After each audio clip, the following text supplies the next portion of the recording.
dunguan mereka. Bahwa Adam ini bukan nama, sama sekali bukan nama. Ketika perempuan itu dicabut dari tulang rusuk Adam, Adam, yang artinya Adam adalah manusia, Adam itulah tanah, kemudian dibentuk menjadi manusia. Stop, katanya Adam dan Hawa itu bukan nama. Terus mengatakan dungu semuanya begitu. Gimana ini, mau ditanggapi nggak? Oke, tanggapin sebentar. Iya. Ini gini ya, sebentar banget. Jadi kalau memang aku pintar, datang ayo debat kita, pakai dalil langsung ya. Tapi kami pede, kenapa? Tidak mungkin manusia itu pinter selagi dia masih mentuhankan manusia. Para nabi cerdas, Siddiq, Amanah, Tabligh, Fatona, karena membaca firman Tuhan. Nah kalau ada orang mentuhankan manusia, tidak mungkin pinter itu, pasti itu ya. Gitu Bang Adi, silakan. Kalau menurut saya yang dungu itu, yang begoders itu, kalau mengatakan bahwa Nabi Adam itu dan keturunannya menyembah Yesus sebagai Tuhan, itu paling bodoh orang kayak gitu. Kalau ada orang mengatakan, ya menjustifikasi, terus memponis Nabi Musa, Nabi Daud, Nabi Nuh, Nabi Adam, Abraham dan seterusnya, menyembah Yesus sebagai Tuhan, itu orang paling begoders kalau menurut saya. Silakan naik kemari kita buktikan. Apa benar mereka semua ini nabi-nabi sebelum Yesus menyembah Yesus sebagai Tuhan, yang belum bernama gitu alasannya. Ayo naik kemari. Gua akan lemahkan Tuhanmu selama-lama mungkin. Tidak ada keterangan apapun kalau Nabi Adam itu menyembah Yesus sebagai Tuhan. Nah kalau orang Kristen menyembah Yesus sebagai Tuhan, artinya Tuhannya Adam berbeda dengan Tuhannya Kristen. Khusus yang ada di room ini. Nah yang begoder siapa ayo? Ini mudah dicerna loh, sekali lagi saya ulang nih ya. Kalau ada segerombolan manusia dalam room menyembah Yesus sebagai Tuhan, artinya Tuhannya Adam berbeda dengan Tuhan sembahnya orang Kristen sekarang. Ini nyata loh, pasti ini coba. Ada nggak yang berani bahas ini?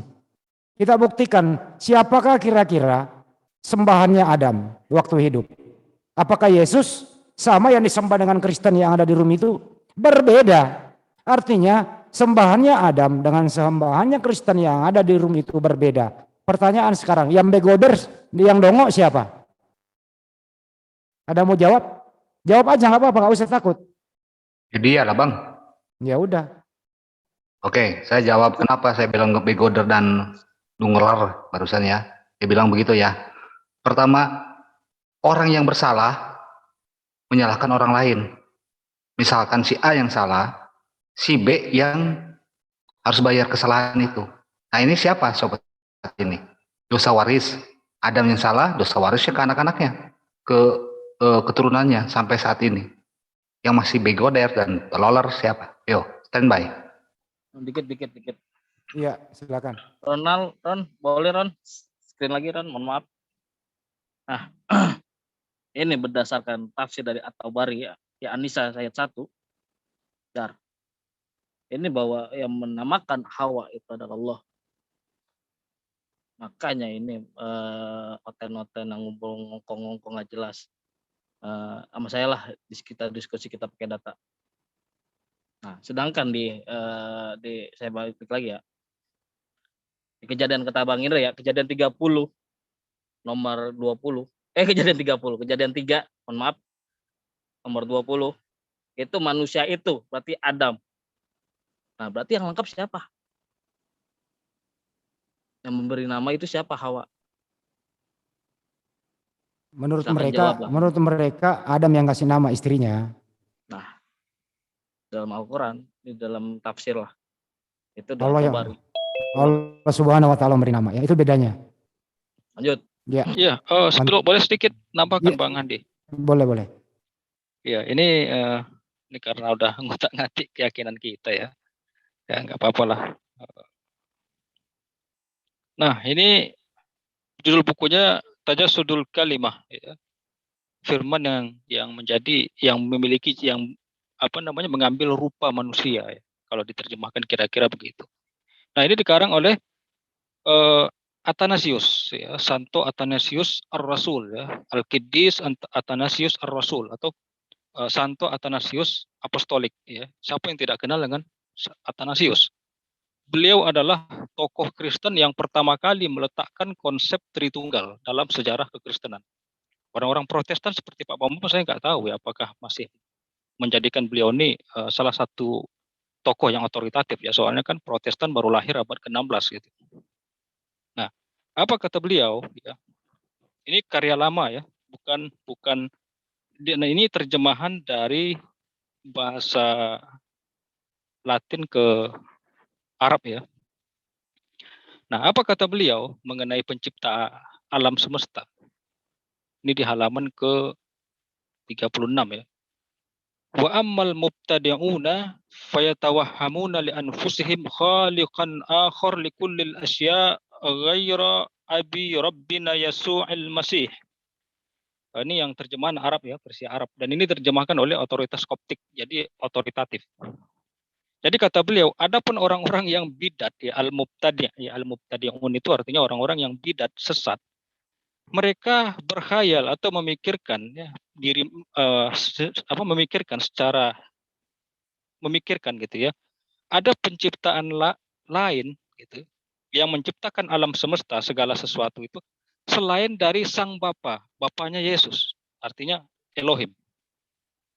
Artinya apa? Artinya kalau ada orang yang mengklaim bahwa Yesus menciptakan alam semesta, itu orang-orang bidat. Ya, Bang Hafid, mau Bang saya potong. Ini nggak ngomongin Yesus, maksudnya di sini topiknya, maaf ya Bang, yang memberi nama Hawa itu menurut mereka Adam sendiri.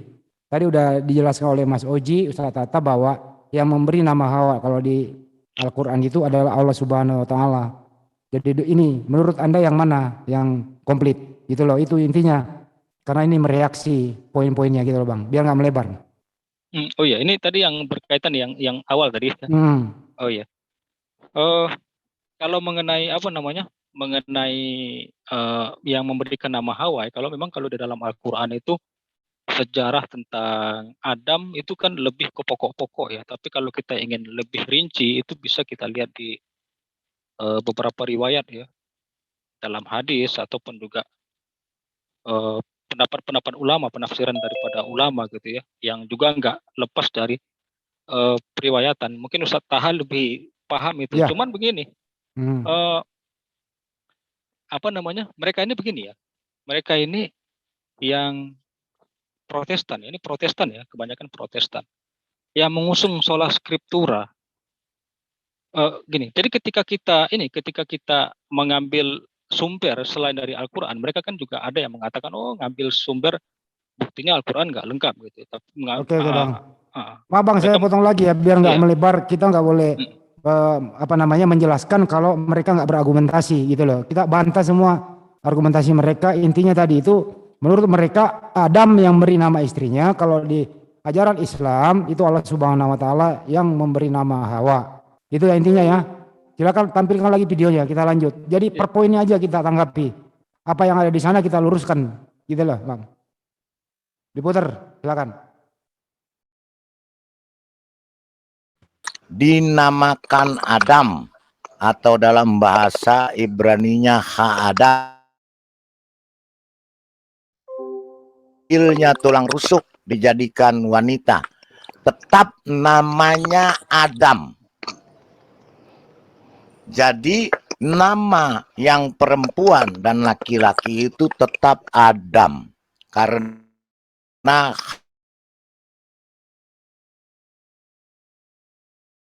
jadi itu sama sekali bukan nama. Stop. Itu bukan nama. Nama Adam dan Hawa itu bukan nama katanya. Dilewatin aja dulu. Ini orang nggak benar ini. Udah dijelaskan tadi. Saya bantah sedikit aja, sedikit. Iya, silakan. Kalau Adam bukan nama, kenapa ada orang otan namanya Adam Jordan? Ngawur dia itu. Ya nama lah. Ini orang ini. Masa Adam bukan nama? Terus apa dong Adam itu kalau bukan nama? Banyak orang pakai nama Adam kok, orang otan. Adam Jordan, Michael Adam, banyak. Ngawur dia. Nabi Adam itu ya nama Nabi gitu loh. Ya udah lanjut.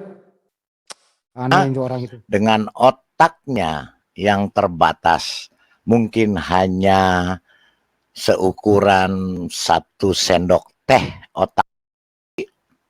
Dia tidak kupas, tapi dia sok tahu mengupas Alkitab yang sedemikian sempurna dengan otaknya yang terbatas, mungkin hanya seukuran 1 sendok teh otak manusia ini yang namanya Sugi, ya, dengan otak seukuran sendok teh mau membahas Alkitab yang sedemikian sempurna. Itu ibaratnya semut mau menjadi gajah. Stop. Oke. Stop. Silakan. Dia bilang Fokus ya. Biblos itu adalah sempurna. Makanya kan tadi saya sudah tunjukkan perbedaan dari 4 gospel. Ya, kita udah ngomong ke perjanjian baru yang mereka percayai. Nah, itu kenapa ada perbedaan? Itu makanya kalau dibilang sempurna, nggak ada perbedaan dari gospel satu ke gospel yang lain. Itu baru bisa dibilang sempurna. Sempurna itu apa? Sempurna itu tanpa cacat. Sedangkan di Biblos, ya, menurut Pat Gospel itu saling tidak mengisi atau ada yang beberapa yang hilang. Contoh di Markus 16. Itu sebenarnya nggak ada di manuskrip salah satu yang tertua. Nggak ada.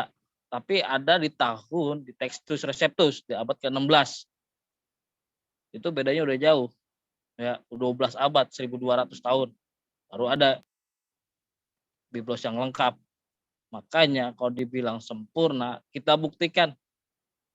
Yang manakah kitab yang lebih sempurna? Biblos kah atau Al-Quran? Ya, Untuk yang ada di sana, saya ya ada analogi official menantang ya, secara terbuka maupun secara offline atau online. Monggo, nanti ada kontak saya, silakan dipinta. Saya sendiri, jangankan Mbah Sugi, saya sendiri yang turun tangan. Kalau Mbah Sugi itu agak tinggi lah. Saya aja yang turun tangan gitu. Kita bedah semuanya. Lanjut. Ya Bang Indra ya, kita bedah semuanya. Dari satu ayat ke Itu ayat. Kalau mau, dia kan mengkritisi channel Pak Sugi. Kalau mau kita menyurat saja. Saya dengan Ustadz Tahta lawan 2 orang dari sana. Kalau mau ya, itu aja. Standby. Oke, kita kembalikan ke topik. Dia mengatakan gini, otaknya Pak Desugi itu hanya 1 sendok teh. Ini saya tangkapin itu Bang Andi. Ya, jadi saya biar nggak kemana-mana. Otak Pak Desugi itu ibarat kata 1 sendok teh mencoba ya membahas Bible. Itu intinya di sana ya. Silakan. Jadi gini, dia itu cuma omong doang ya, dari umur aja kayak gitu ya. Mana mungkin dia berani. Tidak pantas dia mengatakan seperti itu. Karena kita sudah tahu Ustadz Sugi kalau dia lagi reaction atau debat selalu pakai hafal dia, banyak yang hafal tentang Bible. Nah, orang yang tadi mengatakan otaknya kurang setengah sendok gitu itu berani nggak debat dia itu dengan Ustadz Sugi? Nah, kalau kami di sini udah lengkap ya. Kalian mau nanya saja tentang Al-Quran, kami siap. Atau mau tentang Bible-nya mereka, kami siap. Karena apa? Kami mempelajari kitab kalian itu cuma terjemahan gampang dipaham. Tapi ingat ya, kalian tidak mungkin bisa membahas kitab kami. Karena pasti kami yang lebih paham itu tentang Al-Quran. Jadi tadi itu menurut saya cuma omong doang. Andai kan ditantang, ayo debat dengan Ustadz Sugi kalau dia berani. Nggak mungkin berani dia itu cuma keluar-keluar di Zoom-nya sendiri gitu Bang Andi. Lanjut. Bagaimana kalau kepada Sugi dikatakan otaknya 1 sendok teh, dia bisa membaca Al-Quran dengan baik, dia bisa menjadi khatib Jumat, dia bisa membaca Al-Quran dengan baik, dia menghafal Bible, tidak ditambah, tidak dikurang.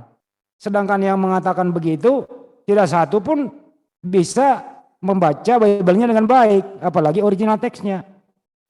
Jadi beginilah kata Imam Syafi'i, berbahagialah kalian untuk berdiskusi 10 orang cerdas daripada berdiskusi sama 1 orang bodoh. Karena orang bodoh itu sangat berpengalaman di bidang kebodohannya dan cenderung sombong. Yang kayak beginian nih.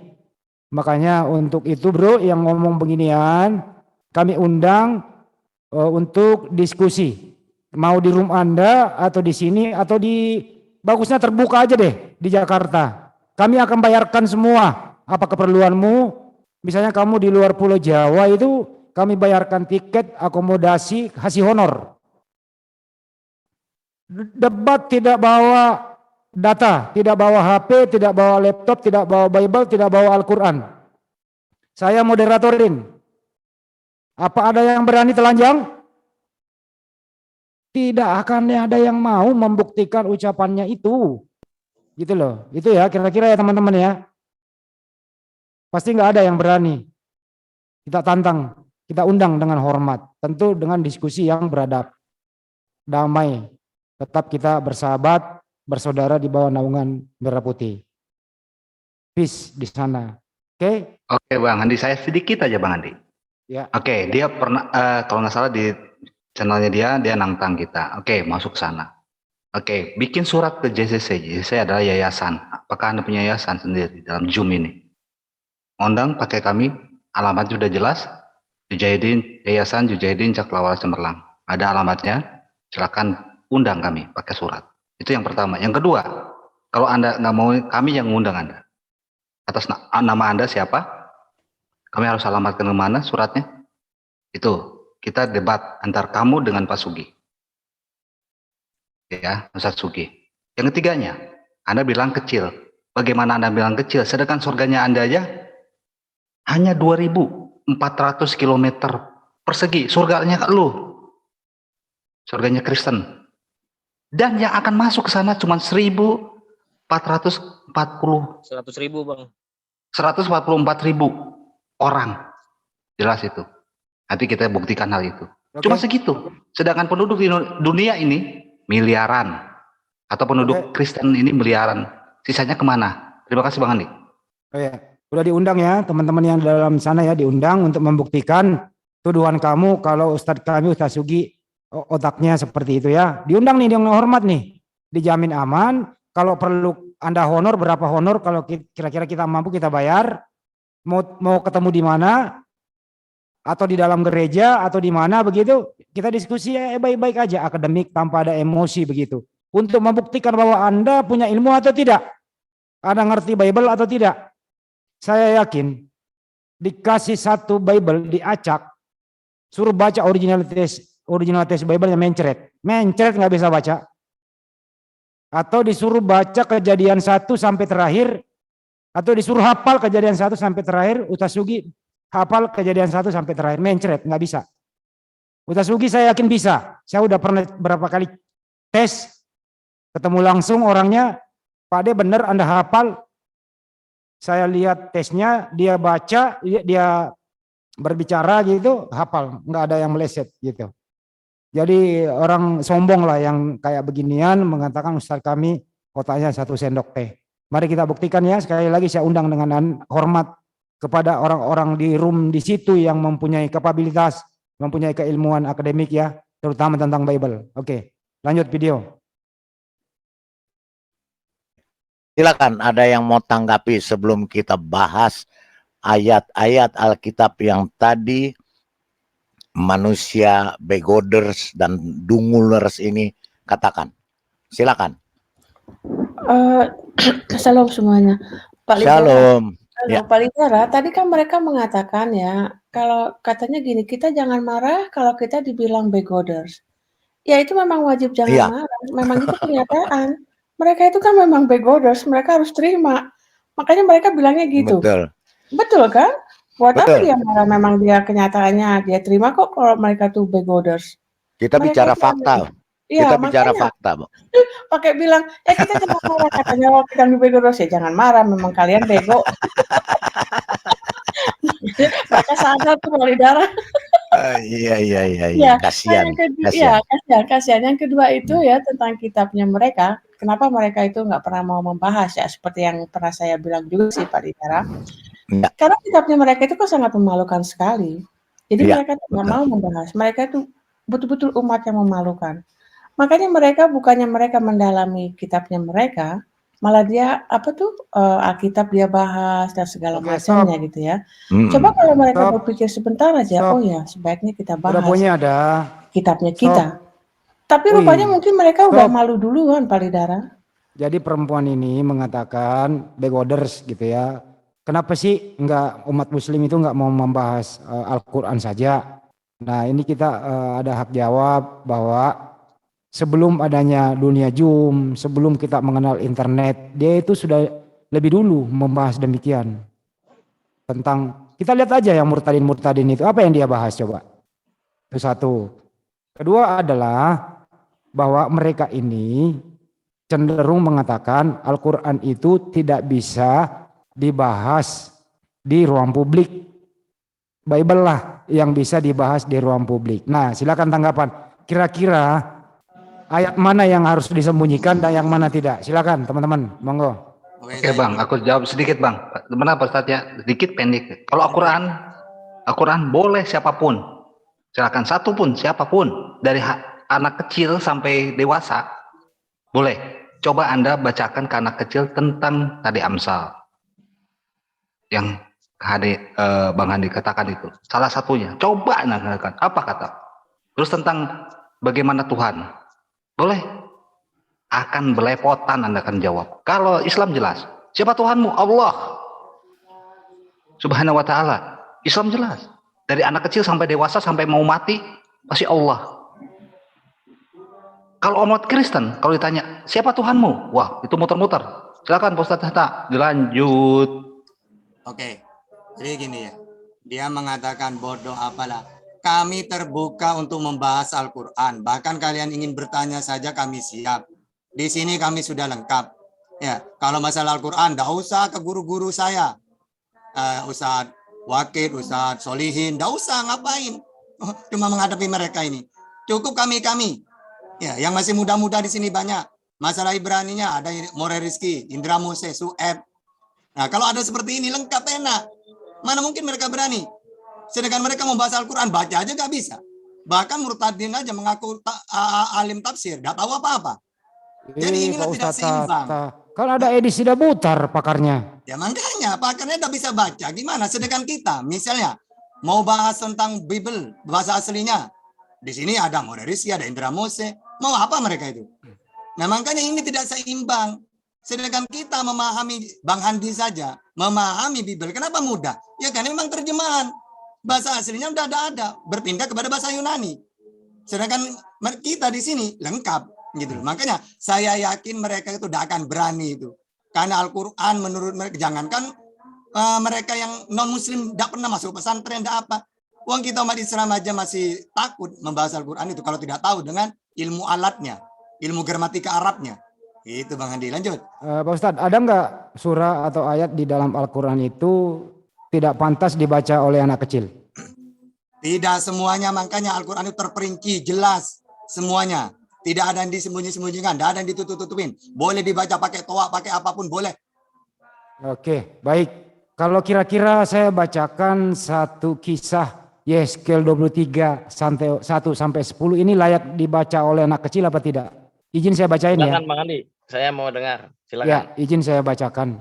Apa layak dibaca oleh anak kecil apa tidak nih? Ini perikopnya kakak beradik Ohola dan Oholiba. 23:1. Datanglah firman Tuhan kepadaku, hai anak manusia, ada 2 orang perempuan, anak dari satu ibu. Mereka bersundal di Mesir. Mereka bersundal pada masa mudanya. Di sana susunya dijama-jama dan dada keperawanannya dipegang-pegang. Nama yang tertua ialah Ohola dan nama adiknya ialah Oholiba. Mereka aku punya dan mereka melahirkan anak laki-laki dan perempuan. Mengenai nama-nama mereka, Ohola ialah Samaria dan Oholiba ialah Yerusalem. Dan Ohola berzina sedang ia tak punya. Ia sangat birahi kepada kekasih-kekasihnya, kepada orang Asyur, pahlawan-pahlawan perang. Berpakaian kain ungu tua, bupati-bupati dan penguasa-penguasa. Semuanya pemuda yang ganteng, pasukan kuda. Ia melakukan persundalannya dengan mereka. semua orang Asyur pilihannya. Ia menajiskan dirinya dengan semua orang kepada siapa ia birahi. Dan dengan berlahan-lahan ia tidak meninggalkan persundalannya yang dilakukannya sejak di Mesir. Sebab pada masa mudanya orang sudah menidurinya dan mereka memegang-megang dada keperawanannya dan mencurahkan persundalan mereka kepadanya. Apa saya baca terus nih? Nggak enak bacanya nih. Gimana ini? Saya baca loh ya. Bang Andi, baca aja. Ya udahlah, jangan sampai Anda mengatakan kami menghujat. Enggak, kami hanya baca loh. Nah, pertanyaan sekarang, apakah pantas ini dibacakan pakai pengeras suara di tempat umum? Jawab teman-teman. Apakah etis dibacakan di tempat umum? Apakah etis anak kecil membacanya? Silakan diterjemahkan sendiri. Susila. Dikit-dikit. Ya, silakan Ade Oji. Aduh, Ronald boleh share screen? Oke. Nah, dia bilang kan Alkitab atau Biblos mereka itu adalah sesuai dengan ilmiah. Oke, Bang Indra minjem kata-katanya Bang Indra ya, boleh? Iya silakan. Oke, ini kita tentang Kudanil nih. Apakah Kudanil seperti yang diceritakan Biblos? Oh spesial nih, spesial. Yo silakan Bang. Oke, nih perhatikanlah Kudanil ya telah kubuat seperti juga engkau yang memakan rumput seperti lembu. Benar, Pak. Nomor 17-nya. Nah, perhatikanlah tenaga di pinggangnya, kekuatan pada urat-urat di perutnya. Nah, Kudanil punya urat nggak di perutnya? Coba kira-kira. Yang punya urat itu kalau nggak salah tuh badak, bukan Kudanil. Betul nggak Bang Indra? Ya kalau yang secara kasat mata Kudanil ini dominannya lemak ya. Nah, Iya. itu nomor 17. Ia meregangkan ekornya seperti pohon aras. Otot-otot pahanya berjalin-jalin. Itu ekornya seperti pohon aras, itu gimana Bang Indra? Coba Bang Oji share screen pohon aras itu seperti apa? Coba cari di Google, foto-foto Google, dan kemudian ekor kudanil seperti apa? Coba kita lihat. Oke. Coba kita lihat. Perlu ya. Akar pohon aras ya? Ya pohon arasnya dulu kan katanya kan ekornya seperti pohon aras. Coba. Pohon aras. Iya. Oke, kita Aras secara dia bilang kan Alkitabiah. Ini sebentar, ini netizen ini katanya lanjut bacakan Bang Andi, gimana itu aku disuruh lanjut membaca. Jangan bulan puasa enggak etis lah. Jadi kesimpulannya adalah ya ada beberapa tokoh-tokoh Atau ini aja, Kristen bentar, yang Bang Andi. di luar sana mengatakan bahwa ya Bible itu sebaiknya jangan sampai dibaca oleh anak kecil tanpa pendampingan. Mohon simpan di laci. Nah, ini Dan- pohon aras ya. Ini pohon aras. Nah, Ini kok kesana sih? Enggak, kita bilang kan dia bilang secara ilmiah. Apakah Kudanil yang diceritakan di dalam Ayub itu Ini nggak menurut kesana sesuai Oji ilmiah? sayang. Ini maksudnya ini, apakah Bible itu bisa dibacakan secara keseluruhan kepada mulai dari 0 sampai kakek nenek isi Bible itu? Yang mana yang pantas dibaca, Al-Quran kah atau Bible kah? Menurut kami di sini ada beberapa ayat di Bible tidak layak dibaca di area publik, terutama kepada anak kecil. Itu intinya di sini sebenarnya. Jangan dilebarin dulu ya, gitu loh. Oke, ini Supaya kita Kekal bisa Kudanil jawab. Ya itu, ini ada pujangga masuk nih, biarin dulu ya. Biar Apa? kita ya. Atau Ada Bang Oji, Iya. nggak usah cari gambar kudanil, Iya, jangan. ekor, ini aja dilanjutin sampai di habitatnya coba kita cocokkan. Nggak Lanjutin Bang melebar, Oji bacanya. biar nggak melebar, masih panjang loh videonya ini. Artinya intinya aja kesimpulannya. Iya, ini kan gini Bang Handi. Dia bilang ke statementnya bahwa Alkitab itu bisa dijelaskan secara ilmiah. Itu udah lewat tadi. Udah lewat Tadi kan sayang sih yang tadi. bilang begoders itu kan ceweknya itu. Oke, lanjut. Makanya kita kasih pengertian Mending kepada cari ayat Ji di Bible yang nggak layak, nggak pantas dibaca oleh anak kecil atau di arena publik gitu loh. Bacain aja gitu loh. Apa pantas dibaca di arena publik? apakah Itu mending cari statement seperti itu. Kalau Al-Quran ya silakan saja, nggak ada yang ditutup-tutupi. Kan gitu, itu intinya di sana perbandingannya sebenarnya secara umum ya.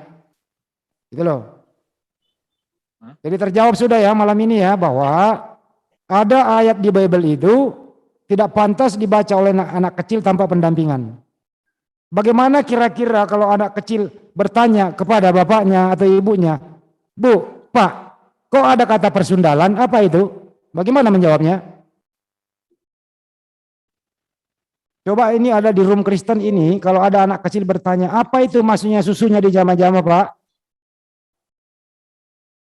Terus anak kecil bertanya lagi, siapa yang menjama susu-susu, Pak?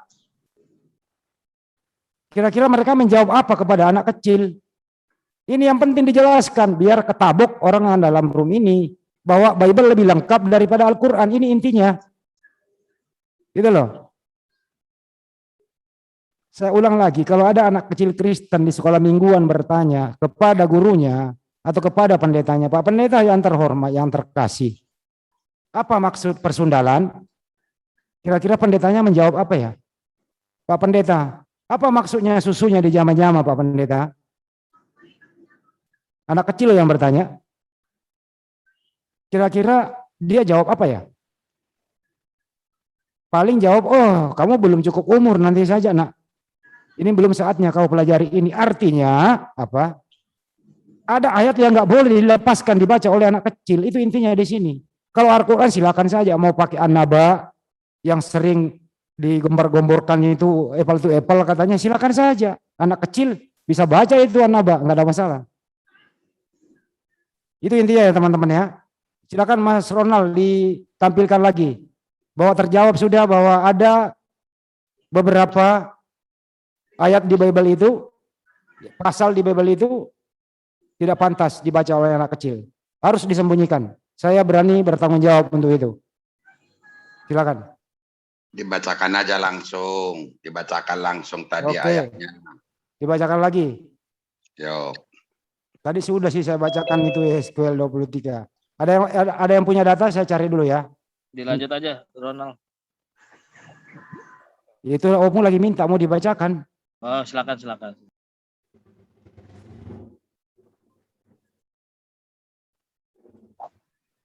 Ada yang punya stok? Saya bacain lagi sebentar. Baik, Kejadian 38:24. Sesudah kira-kira 3 bulan dikabarkan kepada Yehuda, Tamar, menantumu bersundal, bahkan telah mengandung dari persundalannya itu. Lalu kata Yehuda, bawalah perempuan itu supaya dibakar. Imamat 2:11-9. Apabila anak perempuan seorang imam membiarkan kehormatannya dilanggar dengan bersundal, maka ia melanggar kekudusan ayahnya dan ia harus dibakar dengan api. Ulangan 22:21. Maka haruslah si gadis dibawa keluar ke depan pintu rumah ayahnya dan orang-orang sekotanya haruslah melempari ia dengan batu sehingga mati, sebab dia telah menodai orang Israel dengan bersundal di rumah ayahnya. Demikian harus kau hapuskan yang jahat itu dari tengah-tengahmu. Yesaya 23:17. Dan sesudah lewat 70 tahun, Tuhan akan memperhatikan Tirus sehingga ia kembali mendapat upah sundalnya dan ia akan bersundal dengan segala kerajaan yang ada di muka bumi. Yeremia 2:20. Sebab dari dahulu kata, kalau engkau telah mematahkan kukmu, telah memutuskan tali pengikatmu dan berkata, aku tidak mau lagi diperbudak. Bahkan di atas setiap bukit yang menjulang dan di bawah setiap pohon yang rimbun, engkau berbaring dan bersundal. Yeremia 3:6. Tuhan berfirman kepadaku dalam zaman Raja Yosia, sudahlah, engkau melihat apa yang dilakukan Israel. Perempuan murtad itu bagaimana dia naik ke atas setiap bukit yang menjulang dan pergi ke bawah setiap pohon yang rimbun untuk bersundal di sana. Capek bacanya banyak banget nih. Gitu loh kira-kira ya. Ada yang mau lanjutin? Ini saya capek bacanya ini. Ini saya enggak, aduh berisik, tunggu.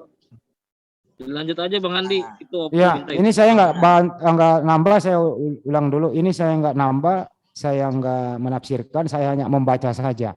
Kalau kira-kira saya membaca Bible, terus saya dianggap menista, ya jangan salahkan saya, salahkan yang saya baca, kan kira-kira begitu. Lanjut video. Bro, mau tanya boleh bro? Ini lagi reaksi, nanti kalau dengarkan dulu ya Pak Pujangga, baru Anda tanggapi ya. Oke, dengarkan dulu ini video. Lanjut. Malu, Kan aneh sekali. malu semalu-malunya Bu. Kalau bisa muka mereka pindahkan ke bokongnya untuk menutupi kemaluannya. Memang begitu kan, begitu adanya. Mereka bisa merusak mereka sendiri. Kalau menurut saya ya, kadang-kadang saya suka pikir, aduh ini orang kok. Tapi ternyata saya sekarang mengerti, oh ya kitabnya mereka itu kan memalukan. Junjungannya juga memalukan, ya enggak? Makanya jadi begitu. Yang dia bahas Betul. kitabnya kita terus. Tepat. Iya. Ini ngomong-ngomong kayaknya saya terpujilah aku di antara pria ini Pak Palidara semuanya. Iya.